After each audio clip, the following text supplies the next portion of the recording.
Hello and welcome back to the Lutheran Witness Podcast. I'm your host, Roy Askins. Here on the Lutheran Witness Podcast, we read for you the articles published on the Lutheran Witness website. That's witness.lcms.org if you want to read these for yourself. Otherwise, subscribe here and listen. We also want to give a huge shout out to our podcast partners, kfuo.org. Christ for you, anytime, anywhere, kfuo.org. Check them out. We're very, very grateful for all the work that they do for us over there at kfuo.org. Also, in case you haven't done this already, take a moment and visit cph.org/witness. Subscribe. Get a print copy of this wonderful magazine in your mailbox 11 times a year. cph.org/witness is the place to do that. We've got a great issue coming up this March.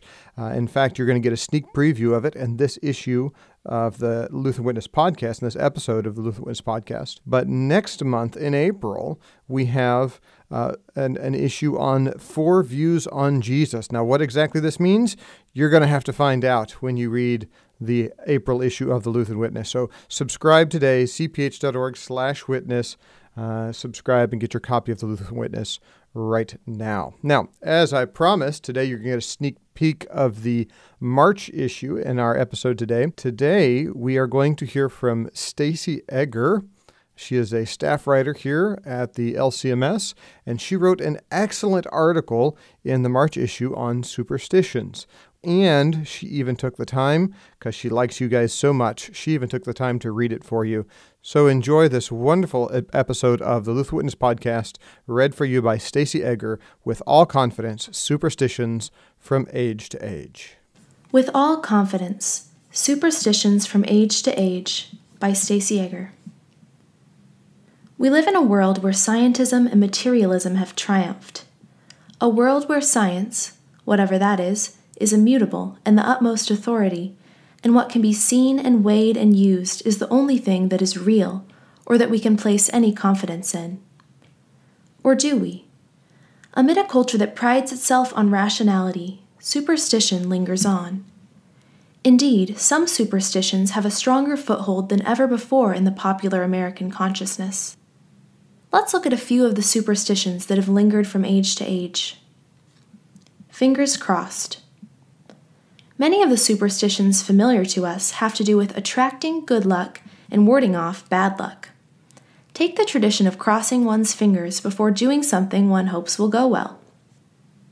According to many tales, this superstition is Christian in its origins.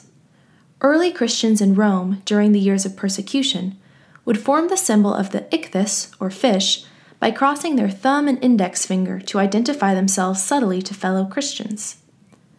Whether or not this is the true origin of the current superstition, its modern resurgence seems to have come about in the late 18th and early 19th centuries. A 1787 book of English proverbs and superstitions advised its readers to keep their fingers crossed after walking under a ladder to avoid bad luck, until they saw a dog which would restore their luck. In a slightly less pious adaptation, fingers are crossed behind one's back while telling a lie that one hopes to get away with, or while making a false promise. This variation is also commonly explained as Christian in origin, an attempt to gain forgiveness for the lie being told or the promise about to be broken. The fingers crossed symbol and phrase are still culturally relevant enough to have merited a place on Apple's emoji keyboard. A similar Christian symbol, the sign of the cross, can also be used superstitiously, such as when an athlete makes the sign of the cross before launching into a play or after successfully completing one. Knock on wood. The tradition of knocking on or touching wood to bring good luck or ward off bad luck is so common that the phrase knock on wood, just like fingers crossed, has become an idiom. Like crossing one's fingers, there are various tales of this superstition's origins. According to some, the tradition has its roots in the ancient Celtic belief that good spirits resided in trees. A Christian origin story links the tradition to the wood of the cross. Still others claim that the tradition harkens back to the praying of rosaries in the Roman Catholic tradition, which were often made of wood. The Oxford English Dictionary, however, traces the phrase back to the 19th century children's game Tiggy Touchwood, in which participants could become exempt from capture by touching wood. and indeed, there seems to be no record of this phrase's presence in the vernacular at any time more ancient than this. Horseshoes. Horseshoes have traditionally been considered good luck when hung above the front doors of homes. This superstition has its roots in the story of a 10th century Irish saint named Dunstan.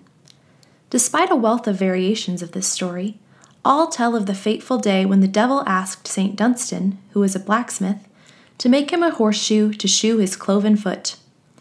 A Christian man, Dunstan agreed, but took a red-hot horseshoe straight from the fire and nailed it to the devil's hoof.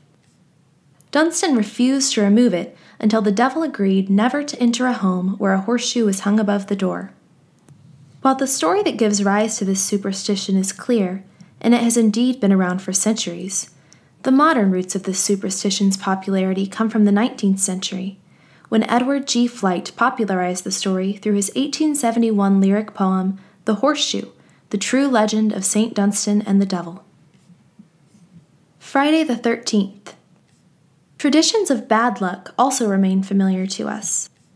Our culture's negative associations with Friday the 13th were cemented by the Friday the 13th movie series of the 1980s and the franchise that has continued from it. As with good luck traditions, there are many accounts of the ancient origins of this tradition. One points out the ancient mistrust of the number 13 across many Western cultures. Another elaborate account connects it to Maundy Thursday, when 13 gathered together to eat the Last Supper on the night before Good Friday. Since Judas was always listed last, he was the 13th member at the Last Supper, hence the association with bad luck. Nonetheless, most of the references to the bad luck of this particular intersection of day and date begin in the 19th and early 20th centuries, particularly following the publication of Thomas William Lawson's 1907 novel Friday the 13th, especially after a bizarre coincidence in which a ship named after Lawson, the Thomas W. Lawson, was wrecked later that year on Friday, December 13th. Destiny in the Stars.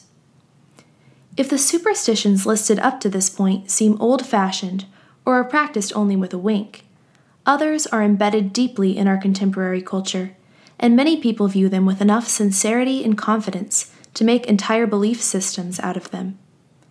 One set of superstitions commonly targeted by Christians is astrology and horoscopes, which have become such an industry that CoStar, an app that updates its users daily with their hyper-personalized, real-time horoscopes, consistently ranks as one of the top downloaded apps in Apple's App Store. According to a Pew Research study from 2018, 32% of Americans ages 18 to 29 and 34% of Americans ages 30 to 49 believe in astrology, a number not too far from the 56% of U.S. adults who say they believe in God as described in the Bible. The obsession with horoscopes is fueled in part by the contemporary obsession with personality and identity, which has also led to the popularity of personality classification systems, such as Myers-Briggs.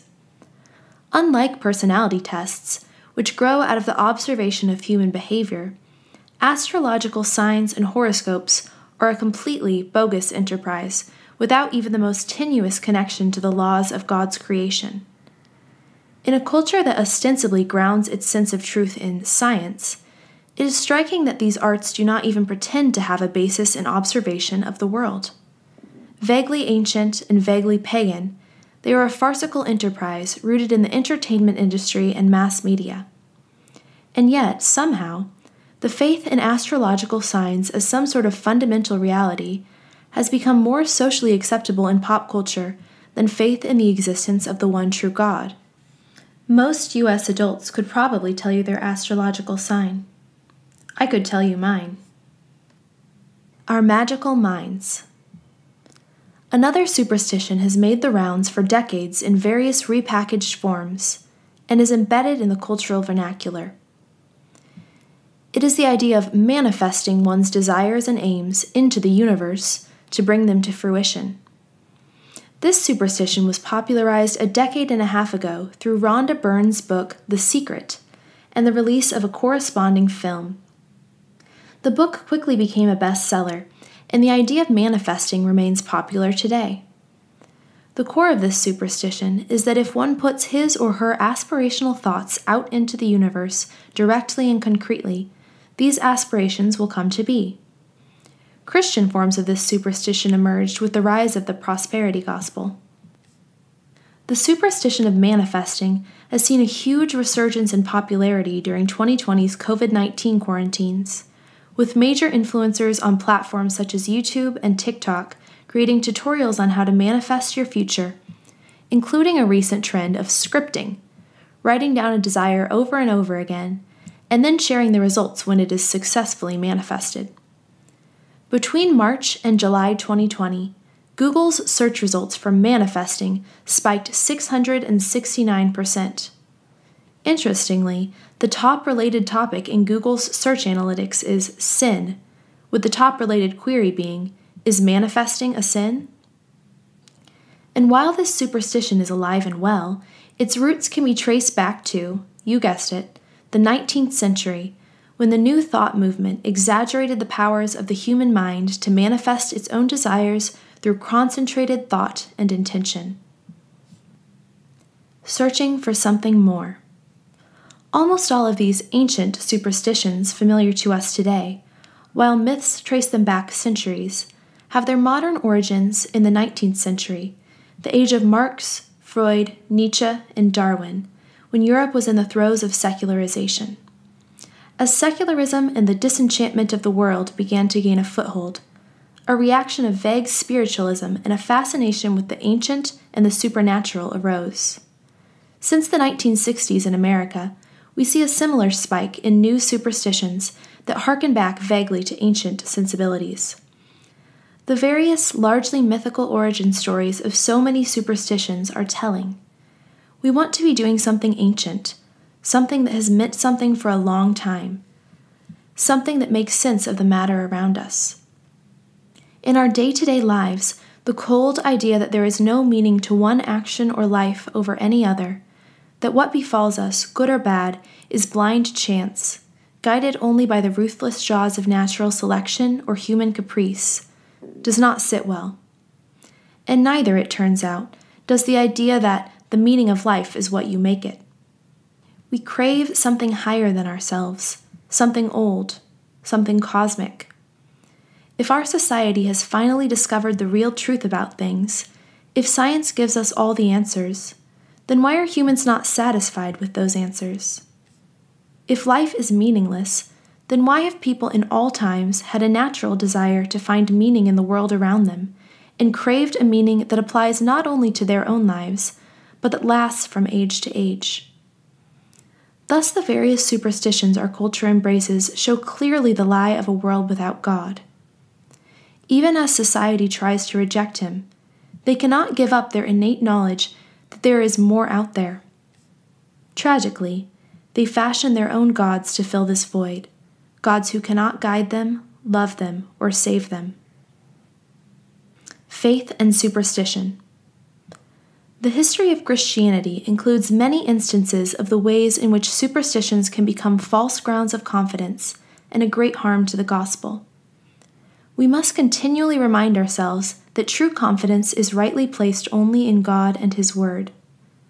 Some Christians choose out of piety to avoid saying good luck and to steer clear of any such superstitions. Others practice them without a second thought. But either way, we should not allow ourselves to treat with frivolity those false superstitions that are living and active in our day, and, for many, amount to foundational realities. While the persistence of superstition among our ostensibly science-conforming neighbors shows that their worldview is inherently lacking, we should make no mistake. The systems they create to fill this void are not thereby true. True confidence and hope rests only in Christ Jesus, who suffered and died that we might have life in Him. Thank you for taking the time to listen to this episode of the Lutheran Witness podcast, read for you by Stacey Egger. With all confidence, Superstitions from Age to Age. I hope you learned something. If you would like to read the entire March edition of the Lutheran Witness, visit cph.org/witness and subscribe to get your copy today. Otherwise, visit our website, the Lutheran Witness website, witness.lcms.org, where it is our goal, both there and in this print magazine, to teach you how to look at the world from a Lutheran perspective.